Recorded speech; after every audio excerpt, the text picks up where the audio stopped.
سلام خدمت رفقای گلم، سهیل هستم از سیگنال سی ای. به صورت مختصر میخوام آموزش خرید و فروش در صرافی‌ها رو بهتون بگم در معاملات اثبات. صرافی که الان در حال حاضر من دارم خرید و فروش میکنم البانک هستش، ولی من هیچ صرافی رو بهتون پیشنهاد نمیکنم. سعی کنید صرافی معتبر انتخاب بکنید، صرافی که ریت بالا دارن و هر صرافی که خودتون صلاح میدونید.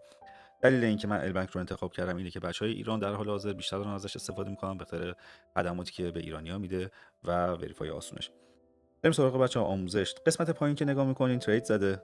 شما روی ترید که بزنید صفحه خرید و فروش باز میشه برای معاملات اثبات.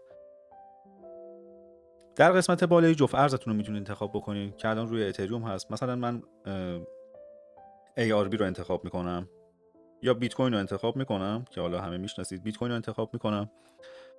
یه قسمت داره بای، یه قسمت داره سل. زمان خرید شما بای رو میزنید، زمان فروش سل رو میزنید. قسمت پایینی لیمیت هستش و مارکت. ما با این دوتا کار داریم. سعی کنید بیشتر وقتا از لیمیت استفاده بکنین. زمانی که از مارکت استفاده میکنین، یعنی نزدیکترین اوردر فروشی که هستش اگر میخواین بخرین، همون موقع براتون خرید رو میزنه روی مارکت اگر باشه. اما زمانی که روی لیمیت باشه، مثلا شما الان قیمت بیت کوین رو داری نگاه میکنی $70,000. میخوای بگی بیت کوین اگر رسید به $50,000 برای من خرید بکن. اون موقع شما روی لیمیت باید باشه، یا حتی همین در همین لحظه که هستش میتونیم $70,000 رو مثلا فیکس انتخاب بکنی و بگی اگر رسید $70,000 واسه من خرید رو بزن.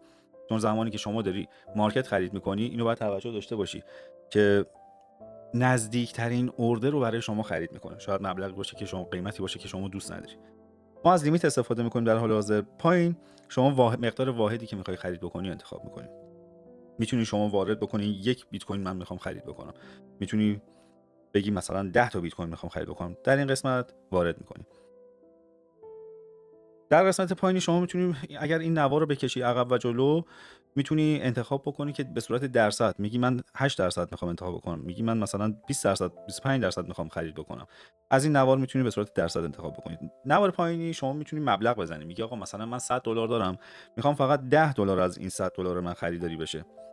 شما $10 انتخاب میکنی زمانی که میخوای بخری. مبلغ فعلی رو هم انتخاب می‌کنی. حالا من میزنم که فقط سریع خریداری بشه. مبلغ فعلی رو هم انتخاب می‌کنی، بای BTC رو شما میزنی. به همین سادگی خرید شما انجام شد. یعنی روی اثبات به همین سادگی، هیچ چیز پیچیده‌ای نیست. زمان فروش هم به همین شکل. زمان فروش دیگه شما مقداری که داری رو میاره. شما زمان فروش مقدارتون میاری، میگی من 100% بیت کوینی که الان خریدم رو می‌خوام بفروشم، یعنی $10. یا میزنی میگی 50%، میگی من 50% رو می‌خوام بفروشم، 50% دیگه رو می‌خوام سیو کنم، نگه دارم. حالا ما 100% رو انتخاب می‌کنیم، صد رو میزنیم و به همین سادگی فروخته میشه. بچه‌ها خرید و فروش اثبات هیچ چیز پیچیده‌ای نداره. اوردر گذاشتن هیچ چیز پیچیده‌ای نداره. ما داریم توی کانال تلگراممون سیگنالا رو دقیق واسهتون اعلام می‌کنیم. خیلی از بچه‌ها مشکل داشتن، نمیتونستن خرید بکنن. آموزش خرید رو ندیده بودن. این ویدیو برای اوناست. توی ویدیو بعدی براتون خرید و فروش توی معاملات فیوچرز میذارم. امیدوارم ویدیو براتون مفید باشه. موفق باشید.